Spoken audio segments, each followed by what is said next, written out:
Alright, you guys, part two. So, yeah, so she's given me that low sliding scale rate, which is great.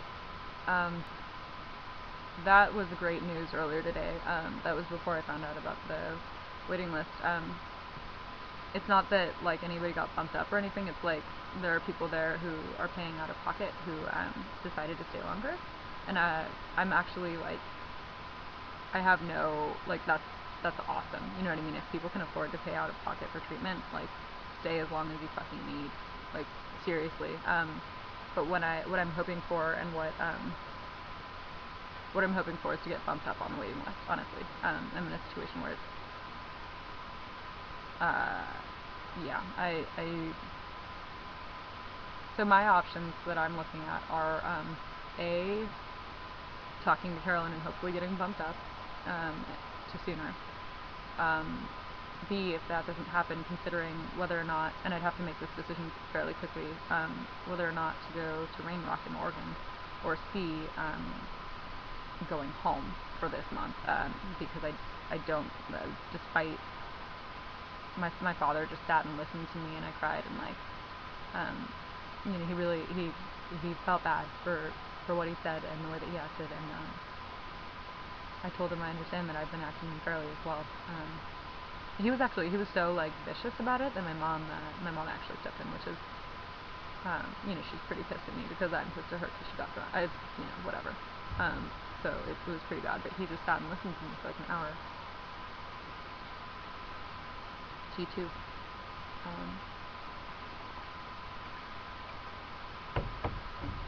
And I cried and I told him, I was very honest, I told him it's very, very difficult for me to try to hide binging and purging from you. The way this house is set up, I'm doing it anyway. It's very difficult for me not to be able to buy the foods that I buy. I'm not saying that, like, I'm not telling him to buy them or to let, but, you know, like, I can't change his actions, and I understand that he's worried, and that's why he gets concerned and stuff. But I just had to, like, tell him what's going on, or I had to tell someone. And I just, so I told him basically everything about why it's been difficult for me, and that I understand that it's very, very, they're not doing anything wrong, and that their reactions are out of love, but that their reactions make it extremely difficult for me to not feel like I literally feel like I'm having panic attacks all the time, like I'm that high strung, can't sleep, and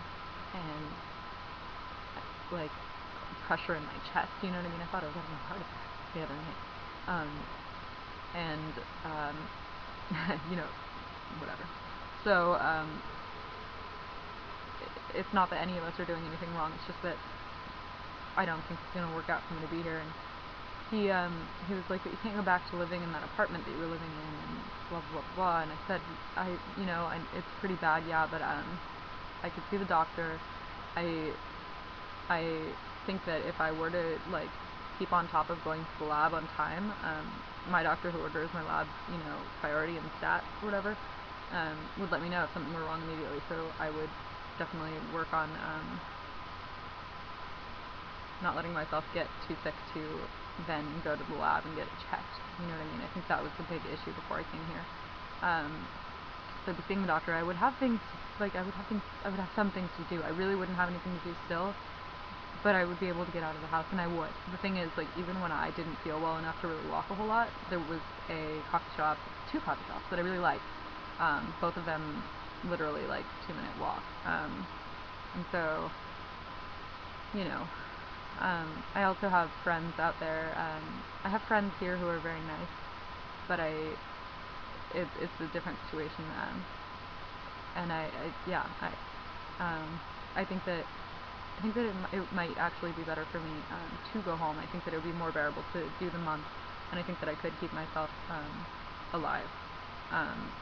But I'm definitely going to be here for at least a few more days, figuring all of this out, and you know, maybe seeing this therapist will be helpful while I'm here so that I don't go crazy. And I think not being able to get out of the house, though, is a really big issue, considering everything that's going on right now. Even if it's just me going to Starbucks or Mama Buzz, both of them are the cafes near my house, or near my apartment, for just, you know, a few hours, take my laptop, you know, just sit there and have a coffee, whatever, like, just get the fuck out. There's also BART, there's bus, you know what I mean? Like, it's, oh, I love the Bay Area. I love the Bay Area. I love California. I love North Carolina. I think it's beautiful. We don't have lightning bugs in California. You know, I'd never seen lightning bugs until I think I was 20 years old. I think it was this year. The last time that I was out here, first time I ever saw lightning bugs. And I could just see, like, you know, like, raising children out here and telling them they're fairies and, like, although if I ever have kids, I probably will raise them in California. I can't, I'm a creature of habit. I could live somewhere, I could live here for like 6 months, maybe a year, I could go to school somewhere, like, but even that would be a stretch. I really, at least right now in my life, need my home, and my home is California, and it's Northern California, and it's Oakland, so, yeah, I love it there. And I've always known that I love it there. It's not just because I miss it, although that probably amplifies, like, the realization of how much I love it. But anyway, so those are my options that I'm weighing. One thing that I've been thinking about is I'm starting to become a little bit more aware about the situation with my body. So I want to put a little disclaimer on this that weight does not determine whether or not you're sick, and neither really, like, I mean, medical stuff really is important, and you don't get to work on the other stuff if you die, but ultimately the most important thing I personally believe is being able to be human and live your life. So that aside, what's going on with me right now does involve medical complications and does involve weight. And so, and I need to either, and they go hand in hand. And so I took some photos of myself the other day to, it was after the emergency room, A, to remind myself of that time in my life, assuming I get through it, because it was pretty fucking miserable, and B, out of morbid curiosity, to see what I look like, without the filter through my eyes or whatever. And I looked at these photos, and I, you know, I didn't think, oh my god, I'm emaciated or anything like that, but I definitely, I am definitely, and I have a hard time saying this, I'm definitely visibly ill, as far as, like, weight does go, and I'm definitely, I definitely don't know how, with the rate that I lose weight, how my body's going to take another month.